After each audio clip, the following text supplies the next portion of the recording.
Okay, we're going to do an example of a cubic regression function. The following table shows the average retail price of gasoline per liter for a selection of years in a 30-year period beginning in 1979. So you can see that the X values in our table represent the years after 1979, and the Y values represent the price of gas in cents per liter. And then the table actually repeats, so it's still just an extension of our X and Y values. With all our regression functions, the first thing we want to do is we want to get this data into our calculator. So you're going to press Stat, Edit, and you're going to enter all of those L1 and L2 values, all of those X and Y values into your calculator. Make sure that the rows are matching up and that you are being very specific to put the correct data into your calculator. Once you've got it all entered in there, you're going to go to Second Stat Plot. You're going to make sure you turn your stat plot on.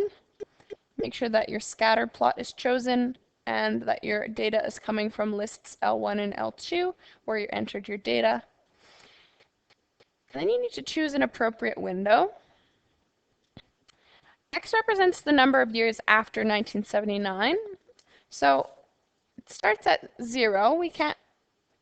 And it's going until 29 years after 1979. So choosing maybe 30 would be an appropriate choice. For our Y values, we can't have a price for gas less than 0 cents. So 0 would be an appropriate minimum, and a maximum, I'm seeing 115.29 in our table as the maximum value. So you'd want to go somewhere near there, or you can go a little bit higher, say 150 cents per liter if you'd like. Then you're going to press Graph, and now you can visually see all your points plotted into a nice cubic looking function. As you can see, it has 2 turning points. You can see it curving once here, and again, it has a second turning point later on. So because it has 2 turning points, we can see that it's likely a cubic function. Once we've determined that it's a cubic function, we can get the calculator to calculate the equation for us. So we're going to press Stat, Calc, and we're going to scroll down to number 6, cubic regression. And we're going to make sure that the regression equation gets stored into our Y1. So we're going to press vars, yvars, function, Y1, and we're going to have it calculate the cubic regression equation for us. Now, you're going to often get these really big decimal numbers. Just take 2 or 3 decimal places when you're copying down your equation. So for us, our equation is y is equal to, our a value is 0.012 x to the power of 3 minus 0.465 x squared plus 6.295 x plus 23.452. I've chosen to take 3 decimal places when I'm writing down my equation. Now, if you click on your y equals button, you'll notice that that equation, including all its decimal places, has been transferred into the y equals for you. And now if you graph, you can see this equation being drawn out on your graph. Now, using this equation, you can determine a number of different things.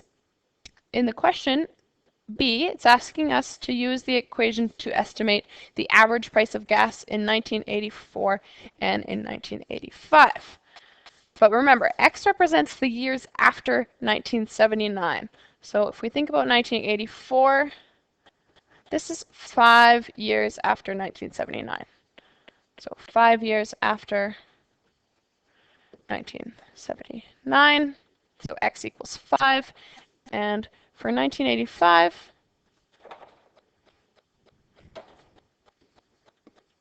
this is 6 years after 1979. So these are the values that we're going to want to put into our calculator.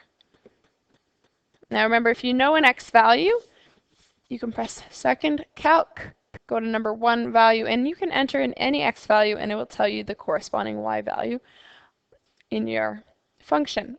So x equals 5. It says that the price of gas, is 44.8 approximately cents per liter. So our cost in 1984 should be approximately 44.8 cents per liter. And we can do the exact same thing to calculate the cost in 1985. Second calc value. 1985 is 6 years after 1979. And the approximate price of gas based on our regression function is 47.2 cents per liter. So y is equal to 47.2 cents per liter. Now, the last part of this example says to estimate the year in which the average price of gas was 56.0 cents per liter. So that's our cost is our y value, 56.0 cents per liter, and we want to figure out when that y value occurs. Now, whenever you know the y value, you always want to enter it into y2. So you're going to go into your y equals button, you're going to enter your known y value into y2, and you're going to graph it. Now, when these two lines intersect is when the y value is 56.0 on both lines. So you want to find that intersection point.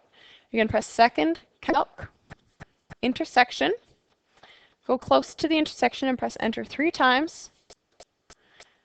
And it's telling you that y is equal to 56 when x is equal to 16.5 approximately. So x is equal to 16.5, and this represents years after 1979.